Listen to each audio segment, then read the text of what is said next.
Hello, welcome to Live Doctors. Today we have the pleasure of listening to Professor Raphael Mechoulam, who's Professor of Medicinal Chemistry at the Hebrew University in Jerusalem, Israel. Born in Bulgaria, Professor Mechoulam graduated in biochemistry from the Hebrew University. He's been Professor of Medicinal Chemistry since 1972, and his specialty is the use of cannabis in medical treatment. Throughout history, man has used plants and their chemicals for medical care.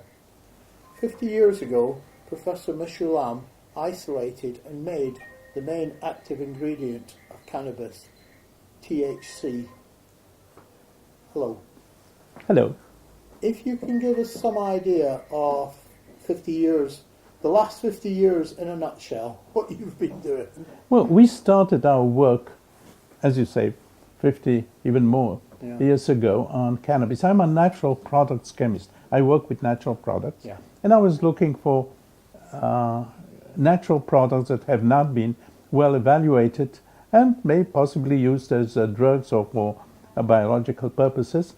And I was surprised to find out that while morphine had been isolated from opium 150 years previously, and cocaine had been isolated from coca leaves 100 years previously, cannabis, the active compound in cannabis, had never been isolated in pure form. People had tried that. Some excellent chemists had worked on that in the 30s. Lord Todd in England had worked on that. He got a Nobel Prize on something else, and people in the US worked. But the techniques apparently were not good enough, and while they knew more or less what the active compound or compounds is, they never got a pure compound. And so I thought it's a good idea to try to look at the chemistry. Now, that's not a theoretical problem. If the chemistry is not well known, the active compounds are not available, there can be no pharmacology, no biochemical research, and obviously no clinical research. So it's the first step in a longer stairs of research. So that's what we started doing. We got cannabis from the police.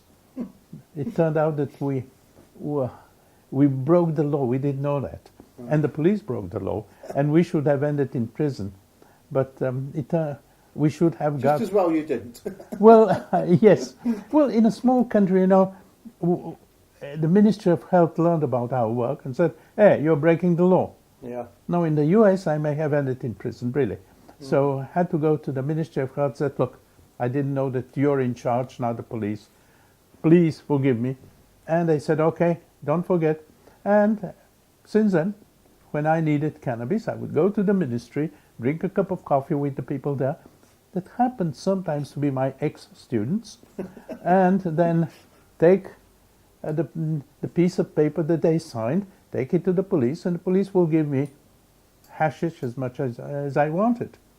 And I would take the hashish. At that time I didn't have a car, get onto a bus, and people would start looking, hey, what kind of smell do we have here? Anyway, we got the cannabis from the police and started looking at the contents of the specific compounds that are present in cannabis, and it turned out to be quite a mixture. We found about 12 compounds, even a little bit more, that have more or less the same structure, more or less the same family of compounds, but today we know that there are about 80 of them. Only 2 or 3 are major compounds, but only one turned out to be active. By active, we injected it, or a friend of ours injected it into monkeys and caused them kind of to lose energy, kind of go to sleep and so on. So we knew that THC is the active compound, which is strange, because you have 80 compounds, more or less of the same structure, only one is psychoactive. Right. And we published that in 1964. We published on the structure of some of the additional compounds.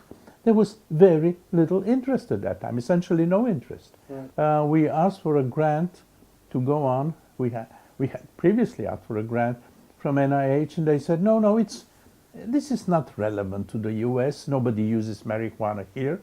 Only in Mexico they do that. If you have something relevant, just contact us. Well, a year two later, they came rushing to us. Apparently, a senator or somebody high up, his son had smoked pot and been caught smoking pot, and he wanted to know whether the marijuana destroys his brain. Well, and they didn't know anything about marijuana. And the only thing was a young fellow in Israel had asked for a grant, and they had said no. So they came over, and that time we had isolated the first pure batch of THC. They took it, they smuggled it into the US. They didn't have a permit. And some of the research that was done at the beginning in the US was done with material that we had, and they funded our research for many years. And we went from the chemistry, isolation, structure, elucidation, synthesis of these compounds. And then we got into contact with biologists and pharmacologists, and we went into the biochemical or the biological effects of these compounds. And we learned a lot. We and many others started studying it. And we learned about the biochemistry and how it acts on the body and many things around it. One thing that was unknown for 20 years, even more than that, was what is the mechanism? How does it work? We thought originally it may be binding to some of the well-known receptors in the body and so on. Well, it didn't turn out to be that. It did not go along the known paths of biological work. So in the mid-80s, we saw that there might be a receptor, and indeed an American group found a receptor. That was in the mid-80s.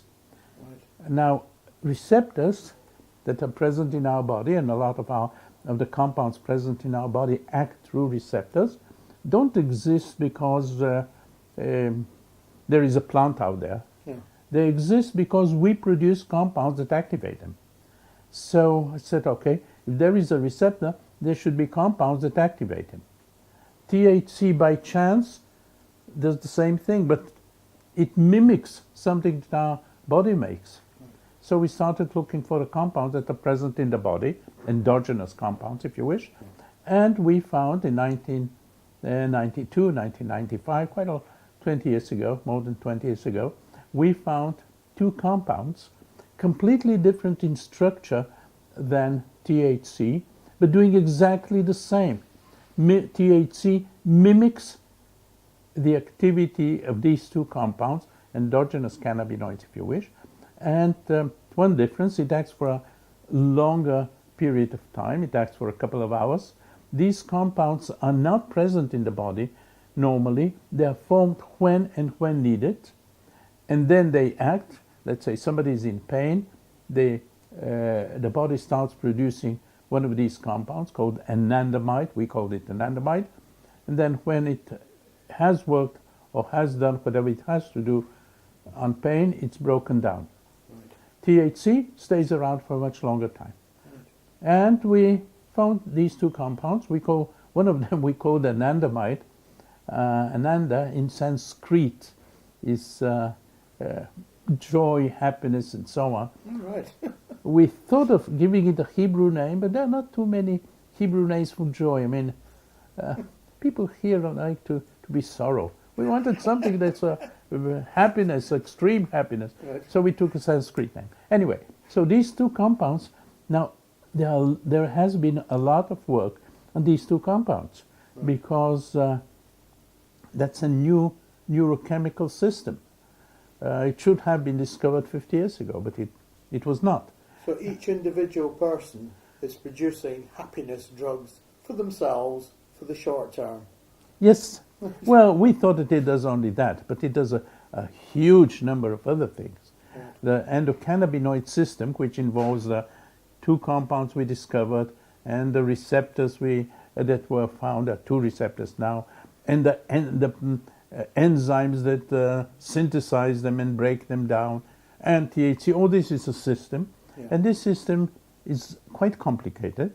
And this system is involved in a huge number of disease states. As a matter of fact, two well-known researchers at NIH in the US just published a review, and they said that the endocannabinoid system is involved in essentially all human diseases. Now that's a very strong statement.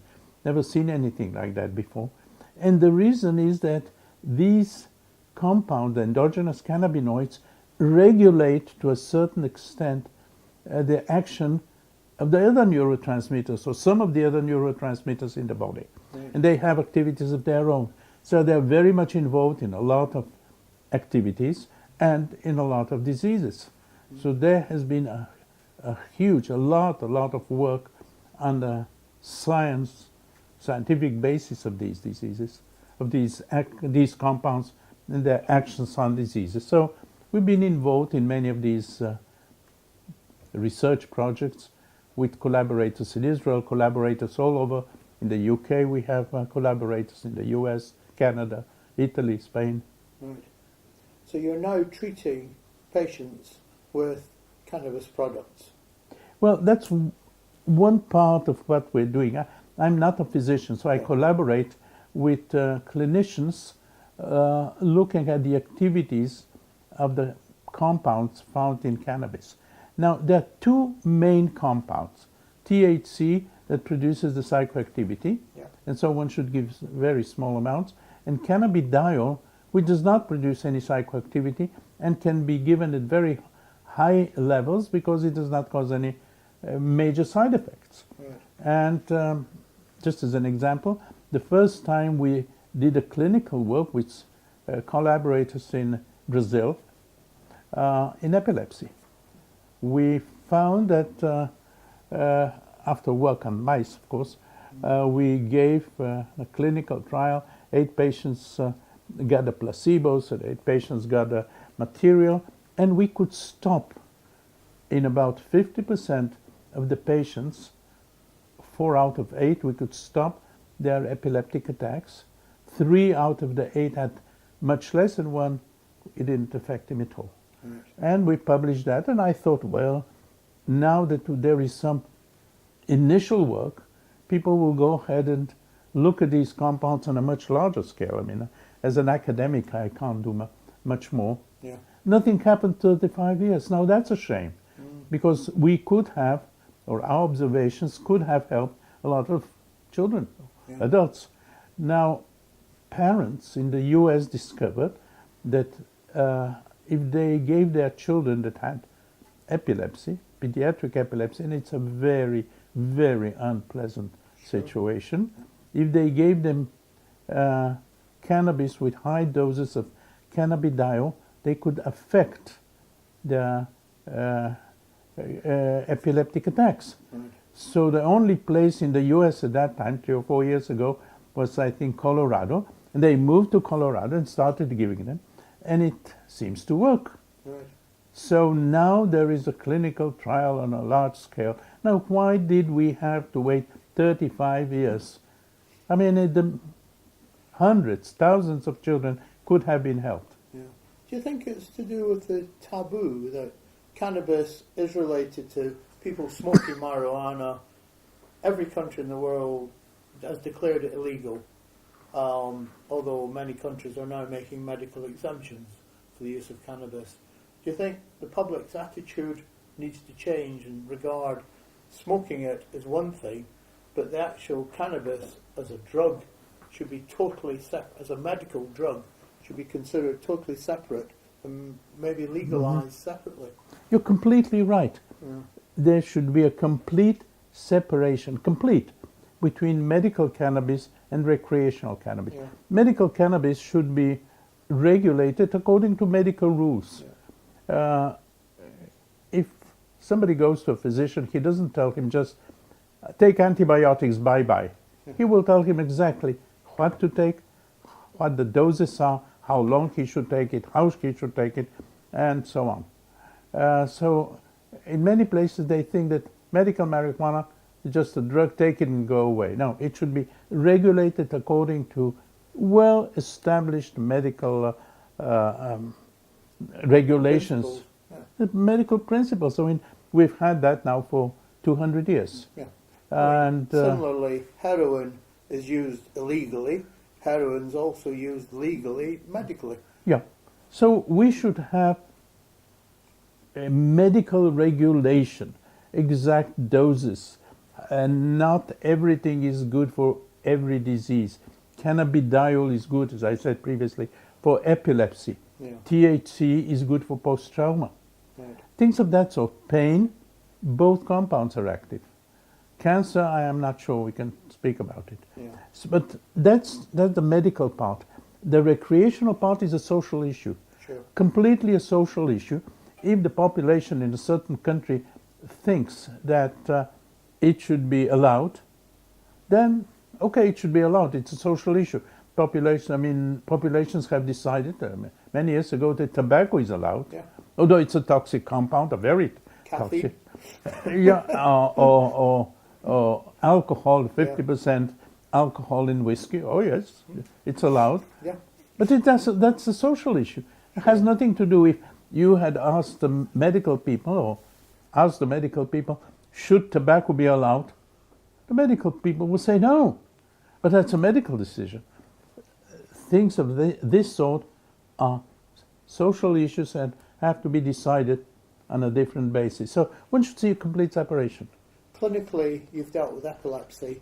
What other conditions are your medical collaborators using cannabis for at the present time? Well, this is one of the problems. There haven't been too many clinical trials with cannabis, unfortunately. Medicine has developed mostly in the West, and a large part of it in the USA. But in the USA, there have been essentially no clinical trials. So while we have a lot of knowledge from individual patients, the medical knowledge from clinical trials is limited. And that's a shame, because physicians, rightly so, like to have the details of clinical trials well done from a reputable place, 100, 200 patients, and they can then give it to their patients with the knowledge, okay, I have the backing of whatever has been done previously. We don't have enough clinical trials. There are some. There is one clinical trial that was done in Israel some time ago against a disease called GVHD, Graft versus host disease. Unfortunately, some cancer patients have to have their bone marrow replaced. Right. Bone marrow replacement has to be done in some cases. It's not a pleasant thing to do. Quite a few of the patients are sick. Why? Because the body attacks the new bone marrow, and the bone marrow attacks the body, and the patient suffers. But it is a kind of a autoimmune disease. There are a lot of diseases in which the body attacks its own body, and that's an autoimmune disease. And it is well known that cannabidiol blocks autoimmune diseases. We have shown that in diabetes type 1, which is an autoimmune disease. So he decided to try it, and he gave large doses of cannabidiol to patients. And yes, it most definitely was very helpful in a relatively small number of patients, but it was definitely shown that it works. That was published, and they took a patent, and now they're developing it as a drug, and they're doing it on a large number of patients at the moment. So here we have another thing. There was work in Germany in schizophrenia, again with cannabidiol. Right. THC is dangerous to give to people with diseases of this, because they can have a schizophrenic attack. Yeah. But cannabidiol seems to help. Right. So they gave large doses of cannabidiol, and it most definitely helped. So I hope that as cannabidiol shows no side effects, chances are that it will be used as a drug, because the drugs that are used in schizophrenia, and many of these drugs are very efficient, but they cause side effects. Yeah. So here is another situation. But let me mention another clinical trial that we did, a small clinical trial, which I was involved a bit. It is post-trauma. Right. We did a small trial on post-trauma patients. We had about 10 patients or 12 patients that had different types of post-trauma. A few were soldiers, a few were women that had been raped, a few were people that were involved in traffic accidents. I mean, a different. Sure. And we found that it most definitely, THC in small doses, definitely helps, statistically shown that it helps these people, at least in some of the effects of post-trauma, like sleep. Yeah. These people are afraid to go to sleep because they wake up in the They'll middle get of the nightmares. night and then they get whatever happened to them again. So they're afraid to go to sleep. Well, they can go to sleep much better than without the drug. But there are quite a few other that have diseases in animal models that have been tried very successfully. And for example, diabetes type 1. Now, diabetes, this type of diabetes, the body attacks the cells that produce insulin. Yeah. Now, why the hell the body should do that, I have no idea. But it does it. Yeah. And then that happens. Quite often in children it starts. It starts with children, and diabetes type 1 is supposedly a pediatric disease. Yeah. It starts with children. So we did work with animals, with mice, that all had genetically that kind of disease. Right. They had diabetes type 1 that appears after 3 months or something like that. So we took and gave these animals cannabidiol at high doses, and only 30% of these mice got diabetes type 1 compared to 80 or 100% of animals that got it without cannabidiol. So as here we have the same mechanism as in human patients, then why not try it? It's the same mechanism, it's the same compound, it's something that is not toxic. We should try it. We need new drugs for diabetes type 1. Yeah. So there are a lot of things of this sort that one can go ahead and think in rheumatoid arthritis, another autoimmune disease. Yeah. We showed with a group in the UK, actually, in mice, that it most definitely acts. It's not simple because we see that a certain dose it acts, then if we give more, it stops acting. It's called scientifically a biphasic effect. But it can be done, and new drugs are needed for rheumatoid arthritis, and the number of people suffering from rheumatoid arthritis is fantastic. Sure. Yeah. And so we can go on with other things. Is it fair to say that if somebody came along today and said, I've discovered a new plant, it's called yaba. This yaba, you can't smoke it, it's got no illegal part, but you get wonderful drugs from it, the whole attitude towards the chemicals would be different. And to a certain extent, we're looking at cannabis wrongly because of the illegality. Well, you're perfectly right. But it has been changing slowly. Yeah. Now people realize that some diseases can be helped, especially if we look at individual components of the system, not take the whole thing and say medical cannabis will help you. I don't know what is medical cannabis. Yeah. It's a mixture. It can be a lot of one thing, first time a lot of things. Another time there was a case of a mother that came to me and said, look, I have a child that has epilepsy, and I was given a bottle of contained a lot of cannabidiol, and it worked. Then the second time, when I finished that bottle, I got the same bottle from the same company, and I gave it to my kid, and she got all her attacks again. So I analyzed the two bottles, or the contents of the two bottles, and indeed one had a lot of cannabidiol and the other had nothing. Now, that's not the way to administer drugs. And that's one of the reasons physicians are unhappy with the situation, because they don't know what they're administering exactly. Right. It should be regulated. It's not such a complicated matter.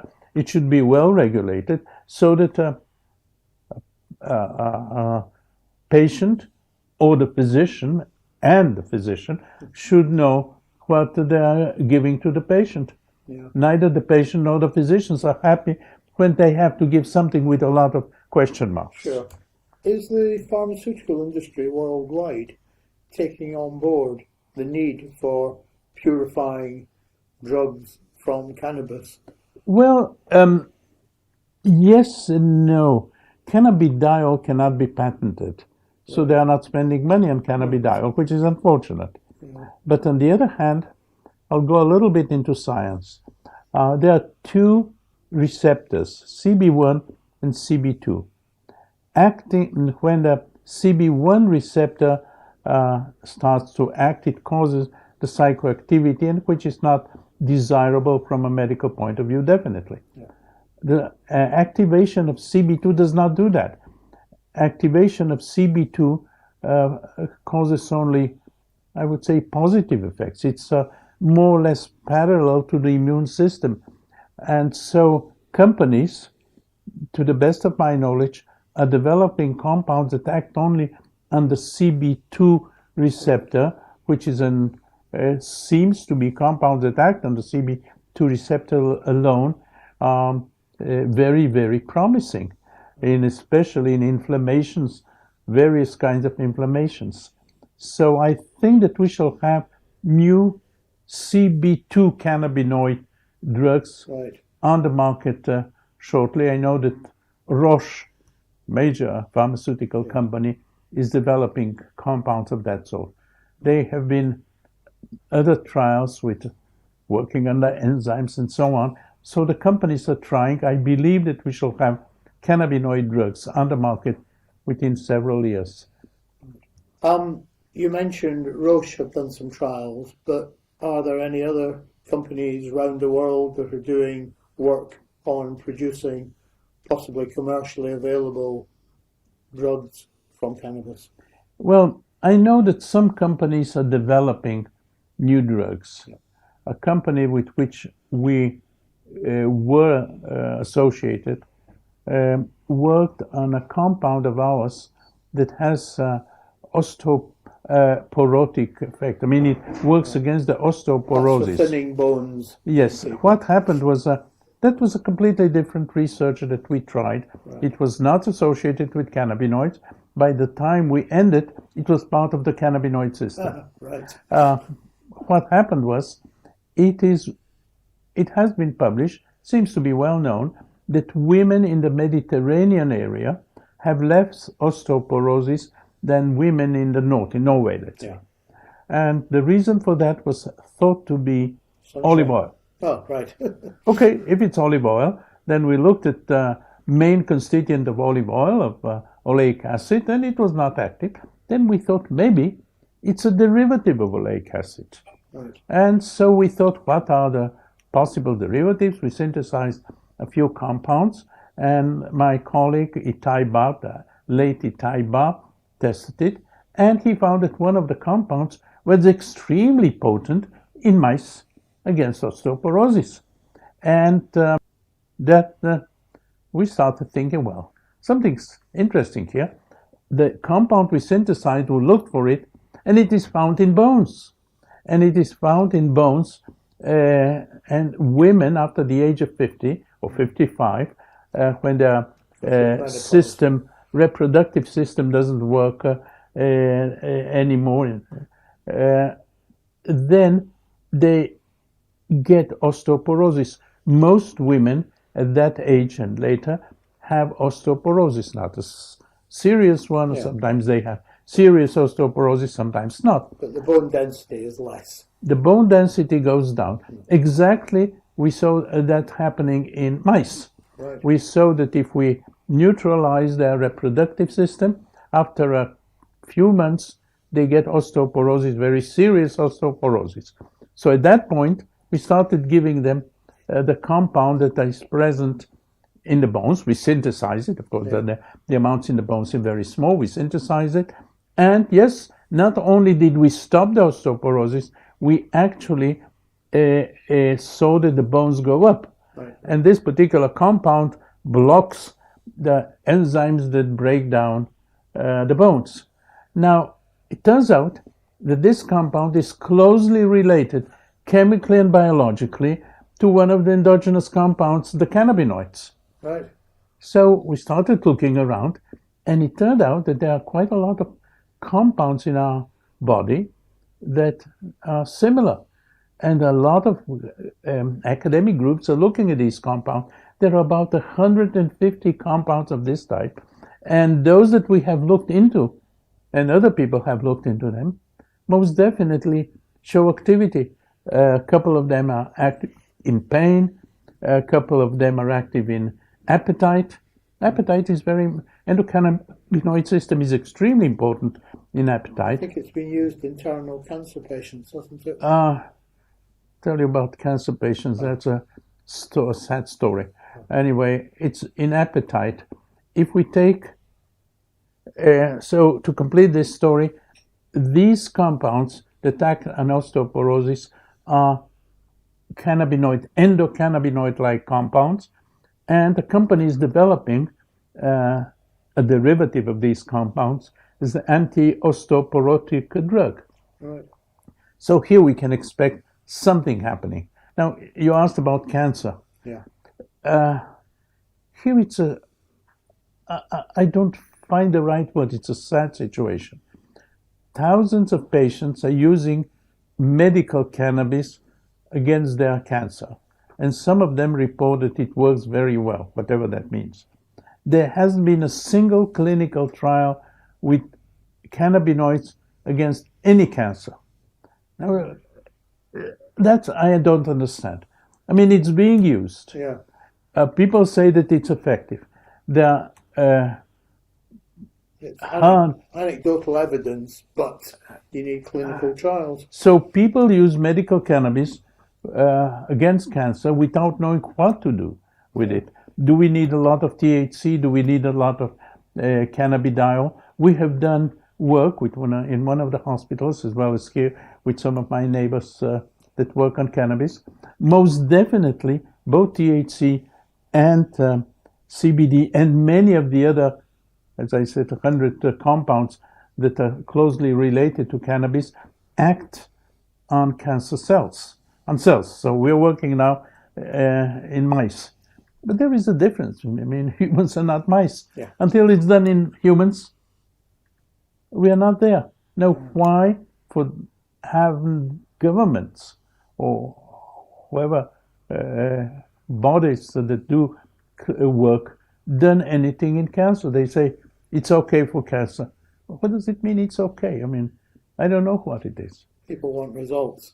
Yes, and we don't have any results in humans. Right. Any explanation for that? The answer is we have no explanation why there have been no clinical trials. Now, governments don't usually initiate clinical trials. Yeah. That's true. But this is a very special case. Companies don't do it, and we have anecdotal evidence that it acts. So there should be somebody maybe our Ministry of Health, doing the clinical trial. Has the impression that the government, to a certain extent, is scared. All governments seem to be scared to grasp the nettle of separating the illegal use and the legal use. Yeah. And maybe it's political lobbying that's needed. Probably they don't understand it. So we are trying now. There is a initial clinical trial starting at Hadassah. There are a few initial clinical trials starting in Tel Aviv. We found a donor who is going to support the work in Tel Aviv and glioma. Right. And we have found with another tumor, glioma. Yes. Glioma. And there are some other brain tumors, and maybe we're going to work on a brain tumor in another hospital. But it should not be done in that small way. It should be done in a major way. I mean, okay, somebody should spend so many millions to find out whether the anecdotal evidence is correct and whether one should use for this type of cancer a certain mixture or one of the compounds, for another type of cancer, another mixture or another pure compound. This we should know. We should have known about that 10 years ago. Maybe we need to get the politicians to watch Live Doctors, and especially this interview, and you never know what could happen after that. Completely right. You've mentioned before that you know of many people who are using cannabis products medically. Where do they get them from? Do they get them from a clinician, or are they getting them illicitly? Well, in Israel at least, we are rather liberal in the way it's done. About 15 years ago, the Ministry of Health decided that it is willing to give or to allow patients to get cannabis for whatever disease they had, but under certain regulations. Yeah. A patient cannot apply for a permit himself. Only a physician can apply for the permit to get cannabis for a patient. He has to say more or less, we have tried other things, nothing helps as much as we want to. I believe that the physician, that he should get cannabis. His request goes to the Ministry of Health. The Ministry of Health then decides whether to approve it or not. There are physicians there that decide on that. And so it slowly developed, and there are about 26,000 or maybe 28,000 patients that get cannabis for their as treatment for their diseases. That's a lot for a small country. Yeah. And every single case has been evaluated. Yeah. Every single case, not for every disease. It is allowed more or less for pain, especially cancer pain. Yeah. It's allowed for some gastrointestinal diseases. It is allowed for post-trauma. It is not allowed for psychiatric diseases, not for schizophrenia, not for anxiety, deep anxiety and things like that. But if there is a special case, let's say asthma. Yeah. Asthma is not on the list. Right. But some people say a puff of cannabis stops my asthma attack. Then if a physician sees that this is true, then he will be allowed. I had a patient like that recently. So it is quite flexible. And so we have, as I said, 28,000 patients that get it. And I think this is okay. It's not too well regulated because the companies that grow the material, they do not always follow medical requirements. Right. But it is slowly being changed. And the ministry at least says that medical cannabis will ultimately, within a year or two, be supplied in pharmacies with, according to all the medical rules. Let's see whether that happens. Have you any idea as to the situation in the United States? Well, the United States is a mixed thing because every single state has its own rules. Right. For the entire United States, it is illegal. Yeah. But many states allow medical cannabis with different regulations. It's not the same regulation. Colorado has more liberal regulations, others have less liberal regulations. And a few of the states have also allowed recreational cannabis. Yeah. But that's, completely different. As well. Yeah, it should be completely different. So in California, I think there is always a problem there because there is a clash between the state and the national level. So it would be possible for patients in certain states in America to receive cannabis on a medical basis. That's true, and in some places... And again, they'll be going through the physician. Yeah, in some places they go to a state that allows it. Yeah. But it's a strange situation that if you stand on one side of the state border, it's okay. On the other side of the state border, you go to prison. Yeah. Thank you again. Thank you. My pleasure.